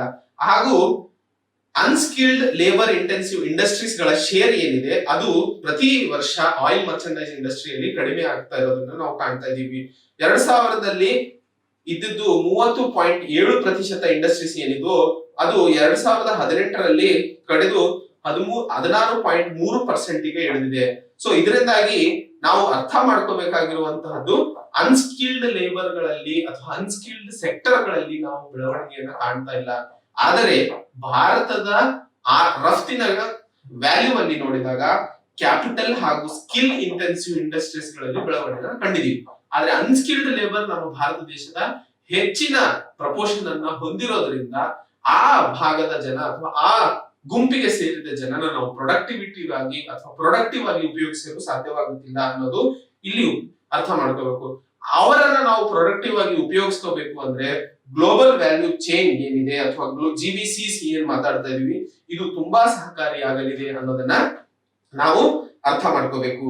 ಹಾಗೆ ಚೈನಾ ಎಕ್ಸ್ಪೋರ್ಟ್ ಕಂಪೋಸಿಷನ್ ಅನ್ನ ಅಥವಾ ರಫ್ತಿನ ಕಂಪೋಸಿಷನ್ ಅನ್ನ ನಾವು ಸ್ಟಡಿ ಮಾಡಿದಾಗ traditional labour intensive industries and labour intensive stage of production ಅನ್ನ ಒಳಗೊಂಡದ್ದು. ಹಾಗೆ ನಾವು ಚೈನಾ ಯಾವ ರೀತಿಯಲ್ಲಿ ತನ್ನನ್ನ ತಾನು ಮುನ್ಸಾಗಿಸಲು ಸಾಧ್ಯವಾಗಿತ್ತು ಅಂತ ಅಂದ್ರೆ ಅತಿ ಹೆಚ್ಚು ಮಾರ್ಕೆಟ್ ಇರುವಂತಹದ್ದು ಅಥವಾ ಅನ್ಸ್ಕಿಲ್ಡ್ ಲೇಬರ್ ಇಂಟೆನ್ಸಿವ್ ಪ್ರಾಡಕ್ಟ್ಸ್ ಏನು ಚೈನಾಗೆ ಶೇರ್ ಕೊಡ್ತಾ ಇದೆ ಅಥವಾ ಅವರಿಗೆ ಆಡ್ ಮಾಡ್ತಾ ಇದೆ ಅದು ಸರಿಸುಮಾರು 27.8% 1980ರಲ್ಲಿ ಆಗಿದ್ದು 1990ರಲ್ಲಿ 46.5%ಕ್ಕೆ ಏರಲು ಸಾಧ್ಯವಾಯಿತು. ಅಂದ್ರೆ ಅನ್ಸ್ಕಿಲ್ಡ್ ಲೇಬರ್ ಗಳನ್ನ ಉಪಯೋಗಿಸಿಕೊಂಡು ಆ 10 ವರ್ಷದಲ್ಲಿ 1980ರಿಂದ 1990ರವರೆಗೆ ಕಂಡಂತಹ ಅಭೂತಪೂರ್ವ ಬೆಳವಣಿಗೆಯನ್ನು ಭಾರತ ಕಾಣಲು ಸಾಧ್ಯವಾಗಲಿಲ್ಲ. ನಾವು 1980ರಿಂದ 2000ರವರೆಗೂ ಸರಿಸುಮಾರು 30%ಕ್ಕೆ ಉಳ್ಕೊಂಡಿದ್ವಿ. ಆದ್ರೆ 2000ದ ನಂತರ ನಮ್ಮ ಬೆಳವಣಿಗೆ ಅಷ್ಟರ ಮಟ್ಟಿಗೆ ಏರಲಿಲ್ಲ. ಹಾಗೆ ಕ್ಯಾಪಿಟಲ್ ಇಂಟೆನ್ಸಿವ್ ಪ್ರೊಡಕ್ಷನ್ ಅಲ್ಲಿ ನಾವು ಏರಿಕೆಯನ್ನ ಕಾಣ್ತಾ ಇದೀವಿ. ಆದ್ರೆ ಚೈನಾ ಆ ಕ್ಷೇತ್ರದಲ್ಲೂ ಕೂಡ ಮುನ್ಸಾಗಿಸಲು ಸಾಧ್ಯವಾಗಿದ್ದು ಏನು ಅಂತ ಹೇಳಿ ಒಂದಿಷ್ಟು ಕಾರಣಗಳು ನೋಡಿದಾಗ ಅರ್ಥ ಆಗಬೇಕಾದಂತಹದ್ದು 2000 ಅಂದ್ರೆ 2000 ವರ್ಷದಿಂದ 2000 ವರ್ಷ ಇಯರ್ 2000 ಇಂದ ಕ್ಯಾಪಿಟಲ್ ಇಂಟೆನ್ಸಿವ್ ಪ್ರೊಡಕ್ಷನ್ ಅಲ್ಲಿ ಚೈನಾ ಹೆಚ್ಚು ಬೆಳವಣಿಗೆಯನ್ನ ಮಾಡಲು ಸಾಧ್ಯವಾಯಿತು. ಹಾಗೂ ಈ 2 ವರ್ಷದಲ್ಲಿ ಅಂದ್ರೆ ಈ 20 ವರ್ಷದಲ್ಲಿ 2 ದಶಕದಲ್ಲಿ 1980ರಿಂದ 2000ರವರೆಗೆ ಟ್ರೆಡಿಷನಲ್ ಅನ್ಸ್ಕಿಲ್ಡ್ ಮಾರ್ಕೆಟ್ಸ್ ಮೇಲೆ ಹೆಚ್ಚಿನ ಬೆಳವಣಿಗೆಯನ್ನು ನಾವು ಕಾಣಿದ್ವಿ. ಆದ್ರೆ ಭಾರತ ಅದಕ್ಕೆ ಒಳಗಾಗ್ಲಿಲ್ಲ. ಇದೇ ರೀತಿಯಲ್ಲಿ ಇನ್ನೊಂದು ಪಾಯಿಂಟ್ ಮಾತಾಡಿದಾಗ ಚೈನಾ ಮೊದಲಿಗೆ ಶುರು ಮಾಡಿದ್ದು ಅಸೆಂಬಲ್ ಇಂದ, ಹಾಗೆ ಮುಂದಿನ ಹಂತದಲ್ಲಿ ಕ್ಯಾಪಿಟಲ್ ಇಂಟೆನ್ಸಿವ್ ಇಂಡಸ್ಟ್ರೀಸ್ಗೆ ಅಂದ್ರೆ ಸ್ಕಿಲ್ಡ್ ಇಂಟೆನ್ಸಿವ್ ಮೊದಲಿಗೆ ಇದ್ದಿದ್ದು ಅನ್ಸ್ಕಿಲ್ಡ್, ಅದಕ್ಕೆ ಅಸೆಂಬಲ್ ಏನ್ ಮಾತಾಡ್ತೀವಿ ಅಂದ್ರೆ ಯಾವುದೇ ಪ್ರಾಡಕ್ಟ್ ನ ಅಸೆಂಬಲ್ ಮಾಡಕ್ಕೆ ಅನ್ಸ್ಕಿಲ್ಡ್ ಲೇಬಲ್ ಯೂಸ್ ಮಾಡ್ಕೊಂಡು ಮಾಡ್ಕೋಬಹುದು. ಆದ್ರೆ ಮುಂದಿನ ಕಾಲದಲ್ಲಿ ಅಥವಾ ಮುಂದಿನ ಭವಿಷ್ಯದಲ್ಲಿ ಅದು next parts and components production skilled labour section ಕೂಡ ಬದಲಾವಣೆ ಆಯಿತು ಅನ್ನೋದನ್ನ ಅರ್ಥ ಮಾಡ್ಕೋಬೇಕಾಗಿದೆ. ಸೊ 2ನೇ ಕಾರಣ ಭಾರತ ಚೈನಾಕ್ಕಿಂತ ಹಿಂದುಳಿಯಲು ಸಾಧ್ಯವಾಗಿದ್ದು GVC ಗ್ಲೋಬಲ್ ವ್ಯಾಲ್ಯೂ ಚೈನಿನಲ್ಲಿ ಲೋ ಪೆನಿಟ್ರೇಷನ್ ಆಗಿರೋದ್ರಿಂದ. ಹಾಗೆ ಲೋ ಮಾರ್ಕೆಟ್ ಪೆನಿಟ್ರೇಷನ್ ಅಂತ ಮಾತಾಡ್ತೀವಿ. ಲೋ ಮಾರ್ಕೆಟ್ ಅಂದ್ರೆ ಮಾರುಕಟ್ಟೆಯ ಒಂದು ಒಳಗೆ ನುಗ್ಗಲು ಸಾಧ್ಯವಾಗದೇ ಇರೋದು. ಸೊ ಚೈನಾ ಪ್ರಪಂಚದಲ್ಲಿ ಇರುವಂತಹ ಹೈ ರಿಚ್ ಕಂಟ್ರೀಸ್ ಅಂತ ಏನ್ ಕರಿತೀವಿ ಅಥವಾ ಡೆವಲಪ್ಡ್ ಕಂಟ್ರೀಸ್ ಅಂತ ಏನ್ ಕರಿತೀವಿ ಅಲ್ಲೂ ಸಹ ಚೈನಾ ಪೆನಿಟ್ರೇಟ್ ಆಗಲು ಸಾಧ್ಯವಾಯಿತು. ಆದ್ರೆ ಚೈನಾಗೆ ಕಂಪೇರ್ ಮಾಡಿದ್ರೆ ಭಾರತ ಡೆವಲಪಿಂಗ್ ನೇಷನ್ಸ್ ಗಳಲ್ಲಿ ಹೆಚ್ಚಿನ ಅಪ್ಪರ್ ಹ್ಯಾಂಡ್ ಅನ್ನ ಉಳಿಸ್ಕೊಂಡಿದೆ. ಆದರೆ ಡೆವಲಪ್ಡ್ ಕಂಟ್ರೀಸ್ ಸರಿಸುಮಾರು 49.7% ಮಾರ್ಕೆಟ್ ಏನಿದೆ ಡೆವಲಪ್ಡ್ ಕಂಟ್ರೀಸ್ ಅಂದ್ರೆ ಪ್ರಪಂಚದಲ್ಲಿ ಅತಿ ರಿಚ್ ಕಂಟ್ರೀಸ್ ಏನಾಗಿದ್ದಾವೆ ಅವುದರಲ್ಲಿ 49.7% ಮಾರ್ಕೆಟ್ ಅನ್ನ ಚೈನಾ ತನ್ನದಾಗಿಸಿಕೊಂಡಿದೆ. ಭಾರತ ಅದಕ್ಕೆ ಕಂಪೇರ್ ಮಾಡಿದ್ರೆ 40.2% ಮಾರ್ಕೆಟ್ ಅನ್ನ ಹೊಂದಿದೆ. ಹಾಗೆ ಚೈನಾ ಮತ್ತು ಅಂದ್ರೆ OECD ಕಂಟ್ರೀಸ್ ಅಂತ ಏನ್ ಕರಿತೀವಿ, organisation of economic cooperation and development countries ಅಂತ ಏನ್ ಕರಿತೀವಿ, ಈ ಕಂಟ್ರೀಸ್ ಹಾಗೂ ಬೇರೆ ಡೆವಲಪ್ಡ್ ಕಂಟ್ರೀಸ್ ಕಂಪೇರ್ ಮಾಡಿದ್ರೆ ಚೈನಾಗೆ ಆ ದೇಶಗಳಲ್ಲಿ ಇರುವಂತಹ ಶೇರ್ ಸರಿಸುಮಾರು 63.9%. ಆದ್ರೆ ಇಂಡಿಯಾದ ಶೇರ್ ಕಂಪೇರ್ ಮಾಡಿದ್ರೆ 56.7%. ಹಾಗೆ ಕ್ಯಾಪಿಟಲ್ ಇಂಟೆನ್ಸಿವ್ ಆಗಿರ್ಬೋದು ಅಥವಾ ಅನ್ಸ್ಕಿಲ್ಡ್ ಲೇಬರ್ ಆಗಿರ್ಬೋದು, ಎರಡೂ ಕ್ಷೇತ್ರದಲ್ಲಿ ಚೈನಾ ಮುನ್ಸಾಗಿಸಲು ಸಾಧ್ಯವಾಗಿದೆ. ಆದ್ರೆ ಅನ್ಸ್ಕಿಲ್ಡ್ ಕ್ಷೇತ್ರದಲ್ಲಿ ಭಾರತ ಹಿಂದುಳ್ಕೊಂಡಿದೆ. ಕ್ಯಾಪಿಟಲ್ ಹಾಗೂ ಸ್ಕಿಲ್ಡ್ ಇಂಡಸ್ಟ್ರಿ ಸೆಕ್ಟರ್ ಅಲ್ಲಿ ಒಂದಿಷ್ಟು ನಾವು ಮುಂಚೂಣಿಯಲ್ಲಿ ನಡೀತಾ ಇದೀವಿ.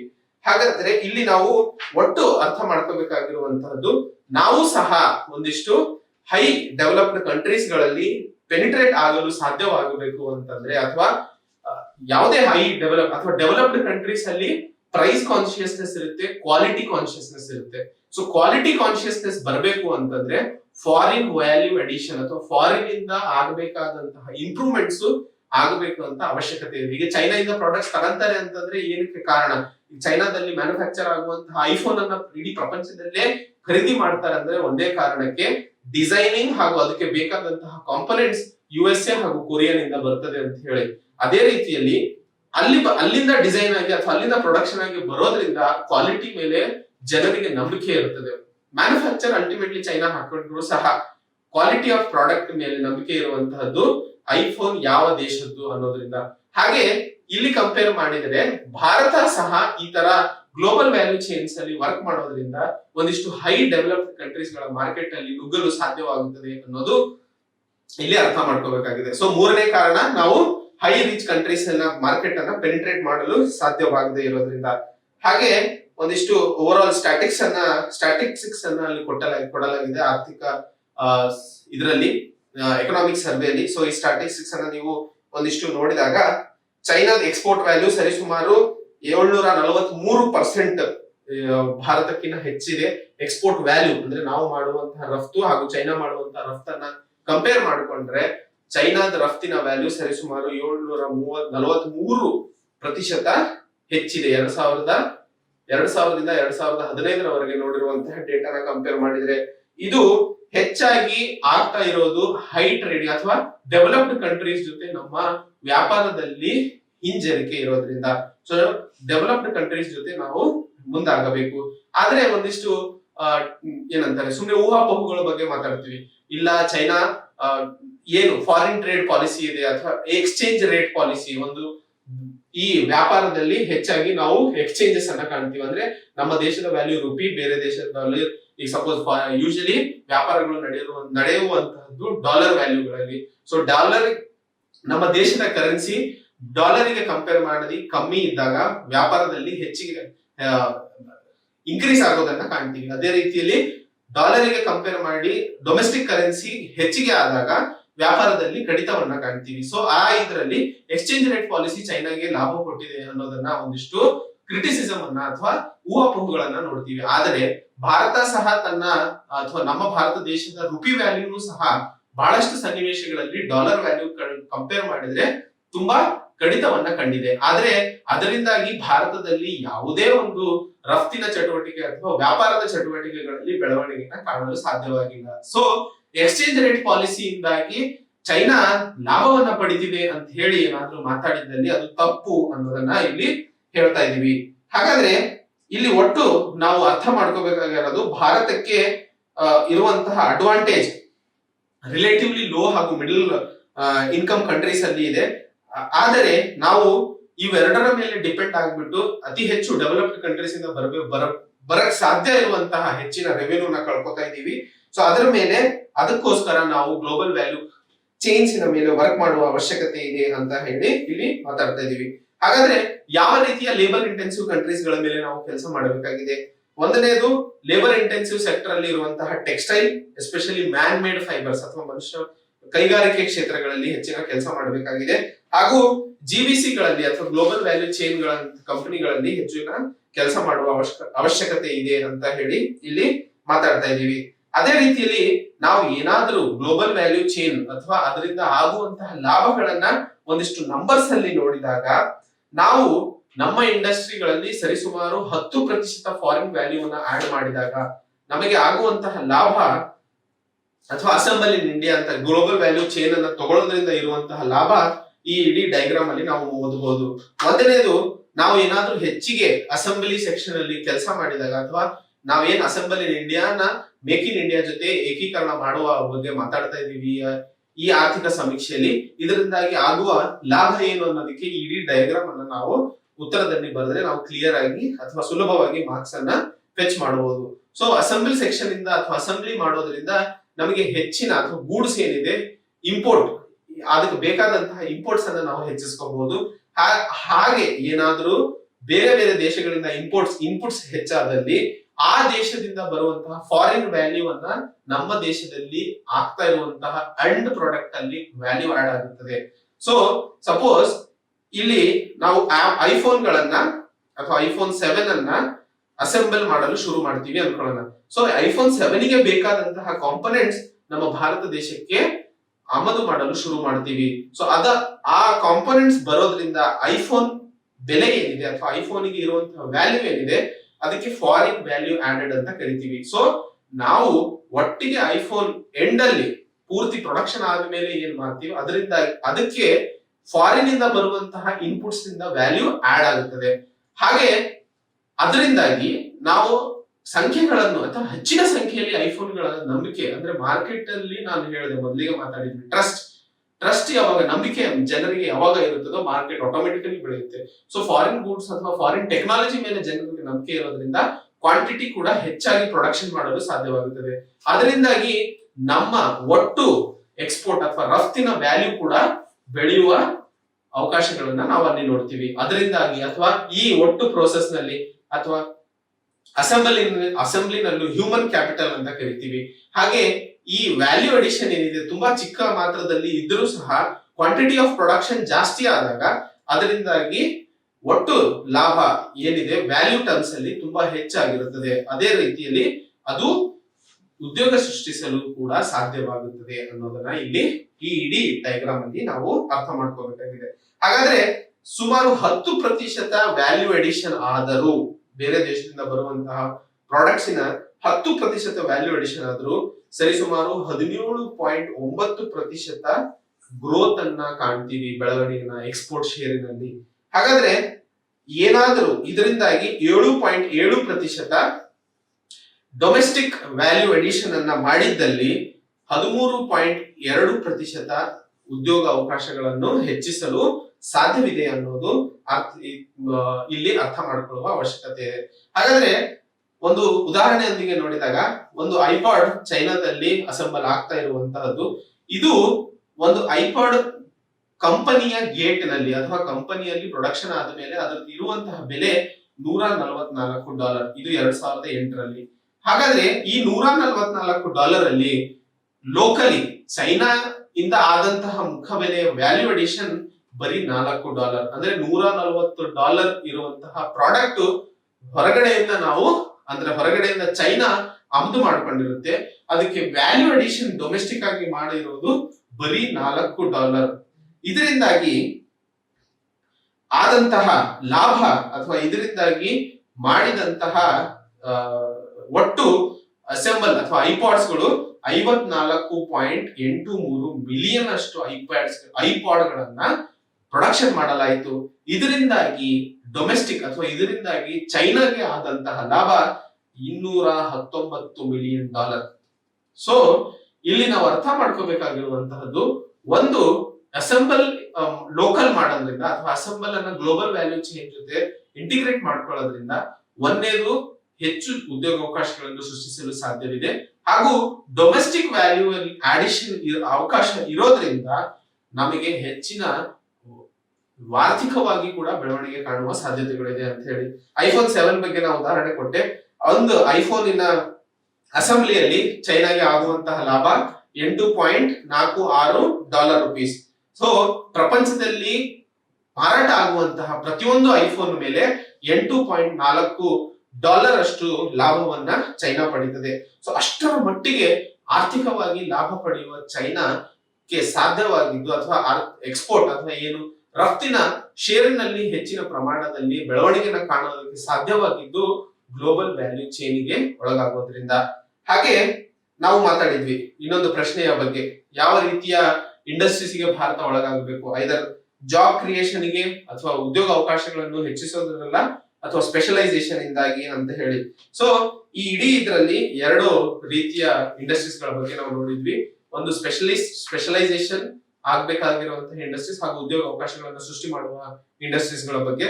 ಸೊ ಇವೆರಡರಲ್ಲಿ ಯಾವುದಕ್ಕೆ ಹೆಚ್ಚು ಲಾಭ ಪಡೆಯುವ ಸಾಧ್ಯತೆ ಇದೆ ಆ ಇಂಡಸ್ಟ್ರೀಸ್ ಗಳಿಗೆ ಹೋಗುವ ಅವಶ್ಯಕತೆ ಇದೆ ಅನ್ನೋದು ನಾವು ಇಲ್ಲಿ ಅರ್ಥ ಮಾಡ್ಕೋಬೇಕಾಗಿದೆ. ಹಾಗಾದ್ರೆ ಗ್ಲೋಬಲ್ ವ್ಯಾಲ್ಯೂ ಚೈನ್ ನಲ್ಲಿ ಫರ್ಮ್ಸ್ ಏನಿದೆ ಅಥವಾ ಡೆವಲಪ್ಡ್ ಕಂಟ್ರೀಸ್ ಅಲ್ಲಿ ಹೆಚ್ಚಿನ ಅಥವಾ ಡಿಸೈನ್ ಆಗಿರ್ಬೋದು, ಬ್ರ್ಯಾಂಡಿಂಗ್ ಆಗಿರ್ಬೋದು, ಮಾರ್ಕೆಟಿಂಗ್ ಆಗಿರ್ಬೋದು, ಈ ತರ ಕೆಲಸಗಳು ಡೆವಲಪ್ಡ್ ಕಂಟ್ರೀಸ್ ಅಲ್ಲಿ ಆಗ್ತವೆ. ಅವು ಡೆವಲಪ್ಡ್ ಕಂಟ್ರೀಸ್ ಬೇರೆ ಸಬ್ ಕಾಂಟ್ರಾಕ್ಟ್ಸ್ ಗಳನ್ನ ಬೇರೆ ಬೇರೆ ಡೆವಲಪಿಂಗ್ ಕಂಟ್ರೀಸ್ ಗೆ ಕೊಡ್ತಾರೆ. ಅದರಲ್ಲಿ ಪ್ರೊಡಕ್ಷನ್ ಆಫ್ ವಾಲ್ಮಾರ್ಟ್ ಆಗಿರ್ಬೋದು, ನೈಕ್ ಆಗಿರ್ಬೋದು, ಅಡಿಡಾಸ್ ಆಗಿರ್ಬೋದು. ಸೊ ಇವೆಲ್ಲವೂ ತಮ್ಮ ತಮ್ಮ ಪ್ಲಾಂಟ್ ಗಳನ್ನ ಬೇರೆ ಬೇರೆ ದೇಶಗಳಲ್ಲಿ ಎಸ್ಟಾಬ್ಲಿಷ್ ಮಾಡ್ಕೊಂಡಿರ್ತಾರೆ. ಸೊ ಯಾವ ಯಾವ ದೇಶಗಳು ಯಾವ ಯಾವ ಕಾರ್ಯಕ್ಕೆ ಅಥವಾ ಆ ಪ್ರಾಡಕ್ಟ್ ಅನ್ನ ಸೃಷ್ಟಿ ಮಾಡಲು ಅಥವಾ ಮಾರುಕಟ್ಟೆಗೆ ತರಲು ಬೇಕಾದಂತಹ ಬೇರೆ ಬೇರೆ ಪ್ರೋಸೆಸ್ಗೆ ಲಾಭದಾಯಕ ಆಗಲಿವೆ.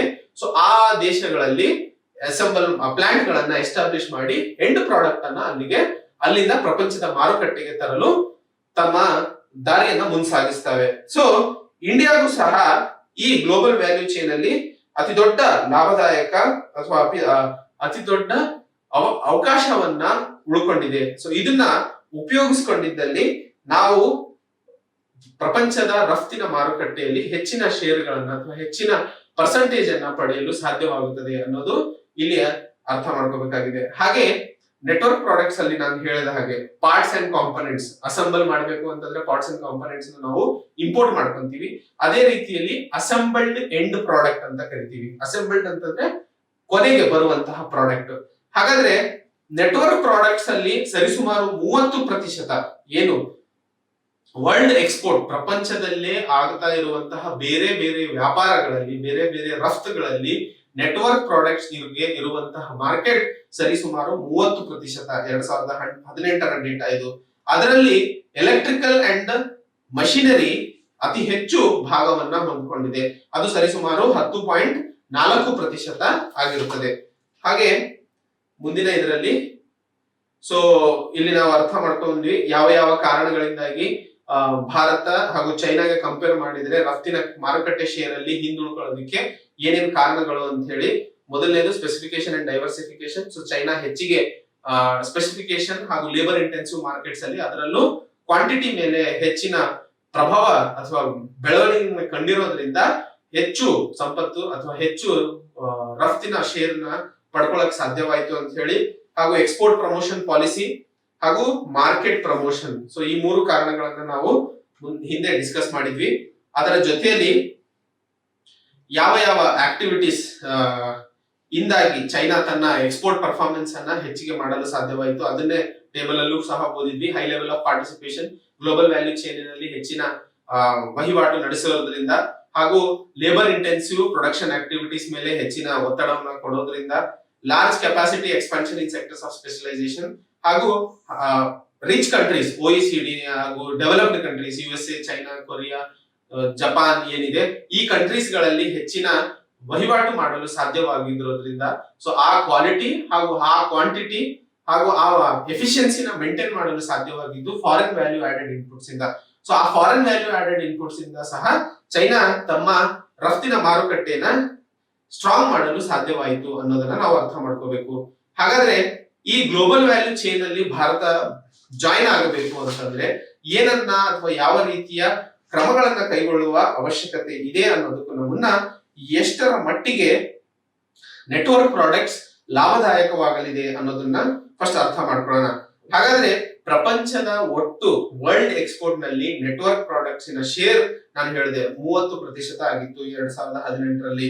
ಅದೇ ರೀತಿಯಲ್ಲಿ ಅದರ ಮುಖಬೆಲೆ ಅಥವಾ ಅದರ ವ್ಯಾಲ್ಯೂನ ನಾವು ನೋಡಿದಾಗ 2000ದಲ್ಲಿ ಅದಕ್ಕೆ ಇರುವಂತಹ ಪೊಟೆನ್ಶಿಯಲ್ 2.01 ಟ್ರಿಲಿಯನ್ ಆಗಿತ್ತು. ಅದು ಬೆಳೆದು 2018ರಲ್ಲಿ 5.41 ಟ್ರಿಲಿಯನ್ ಆಗಿದೆ. ಸೊ ಇದರಲ್ಲಿ ನಾವು ಅರ್ಥ ಮಾಡ್ಕೋಬೇಕಾಗಿರುವಂತಹದ್ದು ಯಾವ ರೀತಿಯಲ್ಲಿ AEP ಅಂತ ಮಾತಾಡಿದ್ವಿ ಅಂದ್ರೆ ಅಸೆಂಬಲ್ಡ್ ಎಂಡ್ ಪ್ರಾಡಕ್ಟ್. ಸೊ ಒಂದು ಪ್ರಾಡಕ್ಟ್ ಅಸೆಂಬ್ಲಿ ಆದ್ಮೇಲೆ ಬರುವಂತಹ ಕೊನೆಯ ಪ್ರಾಡಕ್ಟ್ ಏನಿದೆ, ಈಗ iPhone 7 ಇದೆ, ಅದು ಏನೇನ್ ಪ್ರಾಡಕ್ಟ್ಸ್ ಇದೆ ಅವೆಲ್ಲ ಕೂಡ್ಕೊಂಡು ನೆಕ್ಸ್ಟ್ ಬರುವಂತಹ iPhone ಫೋನ್ ಒಟ್ಟು ಟೋಟಲ್ ಫೋನ್ ಏನಿರುತ್ತೆ ಅದನ್ನ end product, assembled end product ಅಂತೀವಿ. ಸೊ ಇದರ ಮಾರುಕಟ್ಟೆ ಅಥವಾ ಇದರ ವ್ಯಾಲ್ಯೂ ಮಾರುಕಟ್ಟೆಯಲ್ಲಿ ಎಷ್ಟಿದೆ ಅಂತಂದ್ರೆ 2000ರಲ್ಲಿ ಸರಿಸುಮಾರು 1.1 ಟ್ರಿಲಿಯನ್ ಆಗಿತ್ತು. ಹಾಗೆ ಇದು ಬೆಳೆದು ಇವತ್ತು 3.93 ಟ್ರಿಲಿಯನ್ ಆಗಿದೆ. ಸೊ ಇದು ಯಾಕೆ ಓದ್ತಾ ಇದೀವಿ ಅಂತಂದ್ರೆ ಭಾರತಕ್ಕೆ ನೆಟ್ವರ್ಕ್ ಪ್ರಾಡಕ್ಟ್ಸ್ ನಲ್ಲಿ ಪಾರ್ಟ್ಸ್ ಅಂಡ್ ಕಾಂಪೋನೆಂಟ್ಸ್ ಅಲ್ಲಿ ಏನಾದರೂ ತನ್ನ ತನ್ನ ಕಾರ್ಯಚಟುವಟಿಕೆಯನ್ನ ಮುಂದುವರಿಸಿದ್ದಲ್ಲಿ ಮಾರ್ಕೆಟ್ ಎಷ್ಟರ ಮಟ್ಟಿಗೆ ಅವೈಲೇಬಲ್ ಇದೆ ಅಥವಾ ಎಷ್ಟು ಮಾರ್ಕೆಟ್ ಅನ್ನ ನನ್ನ ಹತೋಟಿಗೆ ತಗೊಳ್ಳಲು ನನಗೆ ಸಾಧ್ಯವಾಗಲಿದೆ ಅನ್ನೋದನ್ನ ಅರ್ಥ ಮಾಡ್ಕೊಳ್ಳಲು. ಸೊ ನೆಟ್ವರ್ಕ್ ಪ್ರಾಡಕ್ಟ್ಸ್ ನಲ್ಲಿ ಏನಾದ್ರೂ ಇನ್ವೆಸ್ಟ್ ಮಾಡಿದ್ರೆ ಇವತ್ತು ಇರುವಂತಹ ಅಪಾರ್ಚುನಿಟಿ $5.41 ಟ್ರಿಲಿಯನ್ ಎಕಾನಮಿ. ಅದೇ ಅಸೆಂಬಲ್ಡ್ ಎಂಡ್ ಪ್ರಾಡಕ್ಟ್ಸ್ ಅಲ್ಲಿ ನೆಟ್ವರ್ಕ್, ಯಾಕಂದ್ರೆ ಎರಡರಲ್ಲೂ ಇನ್ವೆಸ್ಟ್ ಮಾಡಕ್ ಆಗೋದಿಲ್ಲ. ಐದರ್ ನೀವು ಲೇಬರ್ ಇಂಟೆನ್ಸಿವ್ ಮಾರ್ಕೆಟ್ ಇಂದ ಶುರು ಮಾಡಬೇಕು, ಇಲ್ಲ capital and skill intensive industries ಇಂದ ಶುರು ಮಾಡಬೇಕು. ಸೊ ಅಸೆಂಬಲ್ಡ್ ಎಂಡ್ ಪ್ರಾಡಕ್ಟ್ ಬಗ್ಗೆ ನಾವು ಮಾತಾಡಬೇಕು ಅಂತಂದ್ರೆ ಅದಕ್ಕೆ ಕ್ಯಾಪಿಟಲ್ ಬೇಕು ಹಾಗೂ ಸ್ಕಿಲ್ಡ್ ಲೇಬರ್ ಬೇಕು. ಅದೇ ರೀತಿಯಲ್ಲಿ ಪಾರ್ಟ್ಸ್ ಅಂಡ್ ಕಾಂಪೋನೆಂಟ್ಸ್ ಅಲ್ಲಿ ಇನ್ವೆಸ್ಟ್ ಮಾಡಿದಾಗ ನಮಗೆ ಇರುವಂತಹ ಮಾರ್ಕೆಟಿನ ಶೇರ್ ಸರಿಸುಮಾರು ಎಷ್ಟಿದೆ, ಯಾವ ಮಟ್ಟಕ್ಕೆ ನಾವು ಬೆಳೆಯಲು ಸಾಧ್ಯವಿದೆ ಅಂತ ನೋಡಿದಾಗ 59% 2016ರವರೆಗೆ ಹಾಗೂ 72% 2011ರಿಂದ 2018ರವರೆಗೆ ಅನ್ನೋದನ್ನ ನಾವು ಅರ್ಥ ಮಾಡ್ಕೋಬೇಕಾಗಿದೆ. ಹಾಗಾದ್ರೆ ಇಡೀ ದೇಶದಲ್ಲೇ ಏಷ್ಯಾ ಈ ಪ್ರಪಂಚದ ರಫ್ತಿನಲ್ಲಿ ಹೆಚ್ಚಿನ ನೆಟ್ವರ್ಕ್ ಪ್ರಾಡಕ್ಟ್ಸ್ ನಲ್ಲಿ ಬೆಳವಣಿಗೆಯನ್ನ ಕಾಣ್ತಾ ಇದೆ. 37% 2000ರಲ್ಲಿ ಆಗಿತ್ತು. ಈಗ 2018ರಲ್ಲಿ 51% ರಫ್ತಿನ ಮಾರ್ಕೆಟ್ ಅನ್ನ ಏಷ್ಯಾ ತನ್ನದಾಗಿಸಿಕೊಂಡಿದೆ. ಅದರಲ್ಲೂ ಯುರೋಪ್ ಹಾಗೂ ಅಮೆರಿಕ ಪ್ರಪಂಚದ ರಫ್ತಿನ ಶೇರಿನ ಮಾರ್ಕೆಟಿನಲ್ಲಿ ಕಡಿತವನ್ನ ಕಾಣ್ತಾ ಇರೋದನ್ನ ಎಕನಾಮಿಕ್ ಸರ್ವೆಯಲ್ಲಿ ನಾವು ಓದ್ತೀವಿ. ಹಾಗೆ ಈಸ್ಟ್ ಏಷ್ಯಾ, ಇಡೀ ಏಷ್ಯಾದಲ್ಲಿ ಈಸ್ಟ್ ಏಷ್ಯಾ ಹೆಚ್ಚಿನ ತನ್ನ ಪಾಲನ್ನಾಗಿಸಿಕೊಂಡಿದೆ. ಸೌತ್ ಈಸ್ಟ್ ಏಷ್ಯಾ ಹಾಗೂ ಅದ್ರ ನೆಕ್ಸ್ಟ್ ಈಸ್ಟ್ ಏಷ್ಯಾ ಮೊದಲ ಸ್ಥಾನದಲ್ಲಿ, ಸೌತ್ ಈಸ್ಟ್ ಏಷ್ಯಾ ಎರಡನೇ ಸ್ಥಾನದಲ್ಲಿ, ಹಾಗೂ ಉಳಿದ ಏಷ್ಯಾದ ಖಂಡದಲ್ಲಿ ಇರುವಂತಹ ರಾಷ್ಟ್ರಗಳು ಬರೀ 3% ಮಾರ್ಕೆಟ್ ಅನ್ನ ತನ್ನದಾಗಿಸಿಕೊಂಡಿದೆ. ಹಾಗಾದ್ರೆ ಇಂಡಿಯಾಗೆ ಇರುವಂತಹ ಅಥವಾ India in comparison to east and south east Asia ಅಂತ ನೋಡಿದಾಗ ಮಾತಾಡುವಂತಹದ್ದು ಯಾವ ಯಾವ ಪ್ರಾಡಕ್ಟ್ಸ್ ಮೇಲೆ ಯಾವ ಯಾವ ರೀತಿಯಾಗಿ ನಾವು ಬೆಳೆಯುವ ಅವಕಾಶಗಳಿವೆ ಅನ್ನೋದನ್ನ ಮಾತಾಡ್ತಾ ಇದ್ದೀವಿ. ಹಾಗಾದ್ರೆ ರೋಡ್ ಸೆಕ್ಟರ್ ಅಂತ ಹೇಳಿದೆ, ನೆಟ್ವರ್ಕ್ ಪ್ರಾಡಕ್ಟ್ಸ್ ಅಲ್ಲಿ ರೋಡ್ ಆಗಿರ್ಬೋದು, ಟೆಲಿಕಮ್ಯುನಿಕೇಶನ್ ಸೌಂಡ್ ರೆಕಾರ್ಡಿಂಗ್ ಆಗಿರ್ಬೋದು, ಎಲೆಕ್ಟ್ರಿಕಲ್ ಅಂಡ್ ಕಮ್ಯುನಿಕೇಶನ್ ಇಕ್ವಿಪ್ಮೆಂಟ್ಸ್ ಆಗಿರ್ಬೋದು. ಸೊ ಈ ತರದ ಬೇರೆ ಬೇರೆ ಇದರಲ್ಲಿ ಹೆಚ್ಚಿಗೆ ನಾವು ಸಕ್ಸಸ್ ಕಂಡಂತದ್ದು ಅಥವಾ ಹೆಚ್ಚಿನ ಲಾಭವನ್ನ ಪಡೆದಿರುವಂತಹದ್ದು ಆಟೋಮೊಬೈಲ್ ಹಾಗೂ ಫೋನ್ ಅಸೆಂಬ್ಲಿ ಸೆಕ್ಷನ್ ಅಥವಾ ಫೋನ್ ಪ್ರೊಡಕ್ಷನ್ ಸೆಕ್ಷನ್ ಅಲ್ಲಿ. ಸೊ ನಮಗೆಲ್ಲ ಗೊತ್ತಿರೋ ಹಾಗೆ ಒಂದು ಆಟೋಮೊಬೈಲ್ ಸೆಕ್ಟರ್ ಅಲ್ಲಿ ಮೊದಲಿಗೆ ಯಾವಾಗ ಮಾರುತಿ ಸುಜುಕಿ ಅಥವಾ ಮಾರುತಿ ಕಂಪನಿ ಯಾವಾಗ ಸರ್ಕಾರ ಗವರ್ಮೆಂಟ್ ಆಫ್ ಇಂಡಿಯಾ ಸ್ಥಾಪನೆಗೆ ತರಲಾಯಿತು, ಅದು ಸುಜುಕಿ ಕಂಪನಿ ಜೊತೆಗೆ ತನ್ನ ಅಗ್ರಿಮೆಂಟ್ ಅನ್ನ ಮಾಡಿಕೊಂಡು ಬೆಳೆಯಲು ಶುರು ಮಾಡಿತು. ಅದರಿಂದಾಗಿ ಭಾರತ ಆಟೋಮೊಬೈಲ್ ಸೆಕ್ಟರ್ ಅಲ್ಲಿ ಹೆಚ್ಚಿನ ಲಾಭ ಅಥವಾ ಹೆಚ್ಚಿಗೆ ಮುಂಸಾಗಲು ಸಾಧ್ಯವಾಯಿತು ಅನ್ನೋದನ್ನು ಕೂಡ ಅಲ್ಲಿ ನಾವು ಅರ್ಥ ಮಾಡ್ಕೋಬೇಕಾಗಿದೆ. ಹಾಗಾದ್ರೆ ಇವೆಲ್ಲವೂ ಮಾಡೋದ್ರಿಂದ ಅಥವಾ global value chain, network products ಯಾವ ರೀತಿಯಲ್ಲಿ ಬಯರ್ ಡ್ರಿವನ್ ಅಥವಾ ಪ್ರೊಡ್ಯೂಸರ್ ಡ್ರಿವನ್, ಸೊ ಯಾವುದೇ ಒಂದು ಇದಕ್ಕೆ ಹೋದಾಗ ನಮಗೆ ಎಂಪ್ಲಾಯ್ಮೆಂಟ್ ಕ್ಷೇತ್ರದಲ್ಲೂ ಹಾಗೂ GDP ಯಲ್ಲಿ ಯಾವ ರೀತಿಯ ಲಾಭಗಳು ಪಡೆಯಲು ಸಾಧ್ಯವಿದೆ ಅನ್ನೋದನ್ನ ಮಾತಾಡ್ತಾ ಇದೀವಿ. ಸೊ ನಾವು ಚೈನಾಗೂ ಹಾಗೂ ಭಾರತಕ್ಕೆ ನಾವಿಲ್ಲಿ ಕಂಪೇರ್ ಮಾಡಲಿದ್ದೇವೆ. ಸೊ ಚೈನಾ ಮೊದಲನೇ 10 ವರ್ಷದಲ್ಲಿ ಆದಂತಹ ಬೆಳವಣಿಗೆ 0.7%ದಿಂದ 6.1%ಕ್ಕೆ ಏರ್ತು. ಅಂದ್ರೆ 1987ರಿಂದ 1998ರವರೆಗೆ ನೋಡಿದಾಗ ಚೈನಾ ಬೆಳೆದ ದಾರಿ ಇದು.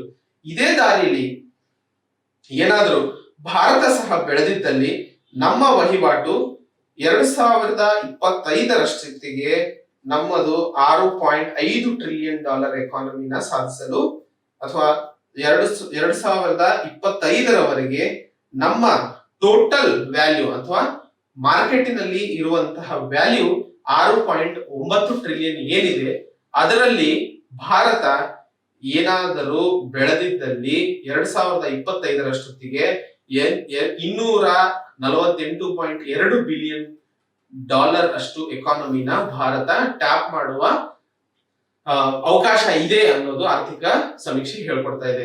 ಅದೇ ರೀತಿಯಲ್ಲಿ 6.1% ಗ್ರೋತ್ ಅನ್ನ ನಾವು ಕಾಣಲು ಸಾಧ್ಯವಾಗುವುದು 2030ರಷ್ಟೊತ್ತಿಗೆ. ಅದು ಆಗಿದ್ದಲ್ಲಿ ಭಾರತಕ್ಕೆ $90.7 ಬಿಲಿಯನ್ ಮಾರ್ಕೆಟ್ ಅನ್ನ ಟ್ಯಾಪ್ ಮಾಡಲು ಅಥವಾ ತಮ್ಮದಾಗಿಸಿಕೊಳ್ಳುವ ಅವಕಾಶಗಳು ಇದೆ ಅಂತ ಹೇಳಿ ಆರ್ಥಿಕ ಸಮೀಕ್ಷೆ ತಿಳಿಸ್ಕೊಡ್ತಾ ಇದೆ. ಹಾಗೆ ಒಂದಿಷ್ಟು ವ್ಯಾಲ್ಯೂಸ್ ಗಳ ಬಗ್ಗೆ ಮಾತಾಡ್ತಾ ಇದ್ವಿ. ಕೊನೆಯ ಪ್ರಶ್ನೆ, ಫ್ರೀ ಟ್ರೇಡ್ ಅಗ್ರಿಮೆಂಟ್ ಇಂದ ಭಾರತಕ್ಕೆ ನಿಜವಾಗ್ಲೂ ಲಾಭ ಆಗುತ್ತದೆಯಾ ಅಂತ ಹೇಳಿ. ಸೊ ಯಾವುದೇ ಒಂದು ವ್ಯಾಪಾರದಲ್ಲಿ ಒಂದು ಟರ್ಮ್ ನಾವು ಮಾತಾಡೋದು ಟ್ರೇಡ್ ಡೆಫಿಸಿಟ್ ಅನ್ನೋದು. ಸೊ ಎಕ್ಸ್ಪೋರ್ಟ್ ಹಾಗೂ ಇಂಪೋರ್ಟ್ ಗಳ ಮಧ್ಯೆ ಏನಾದ್ರೂ ವ್ಯತ್ಯಾಸ ಇದ್ದಲ್ಲಿ ಅದು ಪಾಸಿಟಿವ್ ಇದ್ರೆ ಆ ದೇಶಕ್ಕೆ ಲಾಭ ಆಗುತ್ತದೆ, ನೆಗೆಟಿವ್ ಇದ್ರೆ ಆ ದೇಶಕ್ಕೆ ನಷ್ಟವಾಗುತ್ತದೆ. ಸೊ ಈಗ ಫ್ರೀ ಟ್ರೇಡ್ ಅಗ್ರಿಮೆಂಟ್ ಇಂದ ಒಟ್ಟು ಜನರಲ್ಲಿ ಅಥವಾ ಆರ್ಥಿಕ ಕ್ಷೇತ್ರದಲ್ಲಿ ಜನರ ಮಧ್ಯೆ ಇರುವಂತಹ ಪ್ರಶ್ನೆ, ಫ್ರೀ ಟ್ರೇಡ್ ಇರೋದ್ರಿಂದ ಭಾರತಕ್ಕೆ ಹೆಚ್ಚು ಆಗಿದ್ದು ನಷ್ಟನೇ ಅಂತ ಹೇಳಿ. ಆದರೆ ಸರಿಸುಮಾರು 14 ಫ್ರೀ ಟ್ರೇಡ್ ಅಗ್ರಿಮೆಂಟ್ಸ್ ಗಳನ್ನ ಸಾಫ್ಟಾ ಆಗಿರಬಹುದು ಅಥವಾ ಜಪಾನ್, ಚೈನಾ, ಚೈನೆ, ಕೊರಿಯಾ ಈ ದೇಶಗಳೊಂದಿಗೆ ನಮ್ಮ ಫ್ರೀ ಟ್ರೇಡ್ ಅಗ್ರಿಮೆಂಟ್ ಇರೋದ್ರಿಂದ ಇದರಿಂದ ಆದಂತಹ ಲಾಭ ನಷ್ಟಗಳನ್ನು ನೋಡಿದಾಗ ಭಾರತ ಸರ್ಕಾರ ಅಥವಾ ಭಾರತ 0.7% ಟ್ರೇಡ್ ಸರ್ಪ್ಲಸ್ ನಲ್ಲೇ ಇದೆ in terms of manufactured goods ಆಗಿರ್ಬೋದು, ಹಾಗೂ ಮರ್ಚೆಂಟೈಸ್ ಗೂಡ್ಸ್ ನಲ್ಲಿ 2.3% ನಾವು ಪಾಸಿಟಿವ್ ಆಗಿ ಇದೀವಿ. ಸೊ ಪಾಸಿಟಿವ್ ಇರೋದ್ರಿಂದ ಆ ದೇಶಕ್ಕೆ ಅಥವಾ ಆ ರಾಷ್ಟ್ರಕ್ಕೆ ಅದು ಉಪಯೋಗಕಾರಿ ಅಂಡ್ ಅದರಿಂದಾಗಿ ರಾಷ್ಟ್ರ ಕೂಡ ಆರ್ಥಿಕವಾಗಿ ಬೆಳೆಯಲು ಸಾಧ್ಯವಾಗುತ್ತದೆ. ಸೊ ಫ್ರೀ ಟ್ರೇಡ್ ಅಗ್ರಿಮೆಂಟ್ ನ ವ್ಯಾಲ್ಯೂಸ್ ಏನಿದೆ, ಸ್ಟಾಟಿಸ್ಟಿಕಲ್ ಡೇಟಾ ನೋಡಿದ್ದಲ್ಲಿ ಭಾರತ ಲಾಭದಾಯಕವಾಗಿ ಆಗಿರೋದ್ರಿಂದ ಫ್ರೀ ಟ್ರೇಡ್ ಅಗ್ರಿಮೆಂಟ್ ಇಂದ ನಾವು ಹೆದರುವ ಅವಶ್ಯಕತೆ ಇಲ್ಲ ಅಂತ ಹೇಳ್ತಾ ಇದ್ದೀವಿ. ಹಾಗಾದ್ರೆ ಒಟ್ಟು ನಾವಿಲ್ಲಿ ಅರ್ಥ ಮಾಡ್ಕೋಬೇಕಾಗಿರೋದು, ಭಾರತ ಬೆಳೆಯಲು ಸಾಧ್ಯವಾಗಬೇಕು ಅಂತ ಅಂದ್ರೆ ಹೆಚ್ಚಿಗೆ ಹೈ ಇನ್ಕಮ್ ಕಂಟ್ರೀಸ್ ನ ಮಾರ್ಕೆಟ್ ಅನ್ನು ಪೆನಿಟ್ರೇಟ್ ಮಾಡುವ ಅವಕಾಶ ಇದೆ. ಅಂಡ್ ಅದು ಪೆನಿಟ್ರೇಟ್ ಮಾಡಬೇಕು ಅಂತಂದ್ರೆ ಗ್ಲೋಬಲ್ ವ್ಯಾಲ್ಯೂ ಚೈನ್ ಸಿಸ್ಟಮ್ ಅನ್ನ ಭಾರತ ಅನುಸರಿಸಬೇಕಾಗಿದೆ. ಅದಕ್ಕೋಸ್ಕರ ಸರ್ಕಾರ ಹೇಳ್ತಾ ಇರುವಂತಹ ಇದು assemble in India integrated with make in India ಅನ್ನೋದನ್ನ ನಾವು ಮಾತಾಡ್ತಾ ಇದ್ದೀವಿ.